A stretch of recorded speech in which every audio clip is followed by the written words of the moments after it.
Well, the main event tonight, it's the time's come to introduce her. Everybody knows that she's the poet laureate of New Westminster.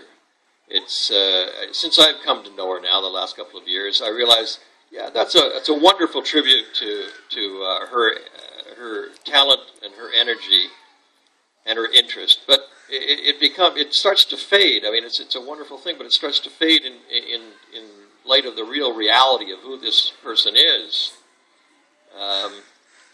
She put her first book out in 1979. It's called A Split in the Water. I'd love to find it in a used bookstore someday, maybe, or something, and actually see what she was doing in those days, because now she's put out her latest book. It's called Midnight Embers. And yes, in a review in the Quill Enquirer, June 2012, Quill Enquirer, she's described as a musical technician of the sonnet, with a deep soul and a ripe intellect. The book explores themes of mistrust, and it spans seasons and jazz music and loss. And one of the poems in the collection is called Vancouver. It captures the svelte condos, mountains, surf and turf and bars, and horns and tinkling bells that typify the city of glass. A writer, a musician, an artist through and through, it gives great pleasure tonight and an honor to present Miss Candice James, Poet Laureate of New Westminster.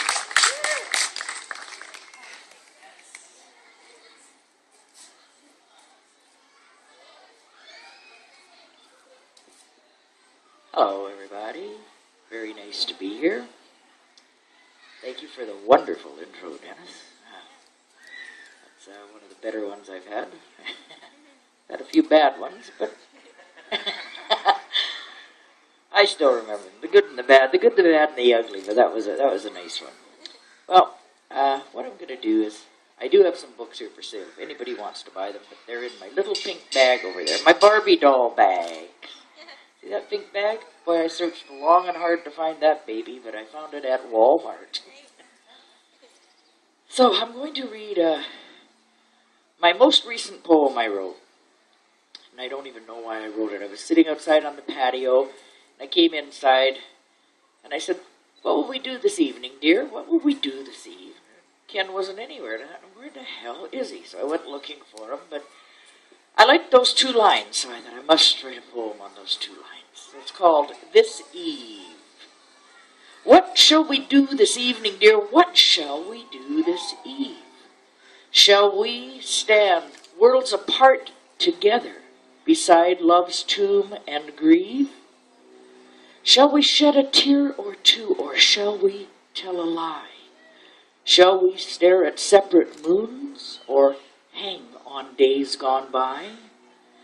Gone are the stained glass hours we rode through yesterday, astride the champing hearts of lovers in love's play. Gone are the star-spun nights that lit our eager hearts, bleeding with lust and love, tangled in body parts. The road that leads to yesterday is overgrown and dense, a vast, perfidious shadowland, past all points of pretense. And if we dared to speak the truth, we'd be forced to confess the waning of the wandering years has caused our hearts recess. What shall we do this evening, dear? What shall we do this eve? Shall we stand worlds apart together beside love's tomb and grave? Yeah. Sometimes it comes to that, doesn't it? I wouldn't know. I just keep chucking husbands and getting new ones. No, only kidding. Kind of. Now here's one about Vancouver called Bleak House Alley, and my friend Janet here had a really great picture, and I think she had the Balmoral Hotel, and got some nice newspaper coverage out of it. But down there, it's pretty grim down there in that area. So this is called Bleak House Alley.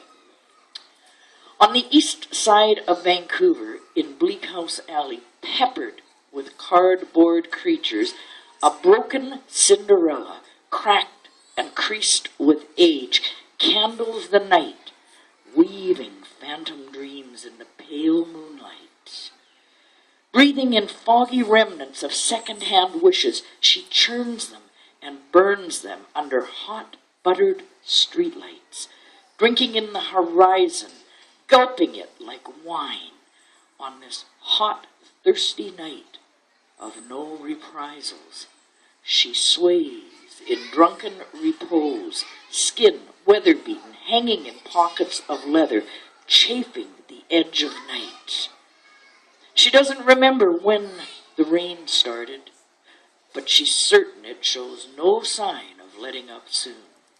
Each random drop relentlessly pursuing the razor's edge of the one in front of it. This Cinderella broke her mirror years ago, lives in a fantasy world, thinks she's still beautiful. Her torn mouth twitches, groans into a grin, yellow cracked teeth glinting in the broken bits of moonlight, decorating the one shoe she wears, the other foot bleeding and scarred. She limps along this highway of tears, searching for her prince, knowing full well he will not come. Wasted chants and wishes, unanswered prayers and rituals, scattered hopes and dreams, broken Cinderellas and busted Prince Charmings, living and dying in obscurity in Bleak House Alley on the east side of Vancouver.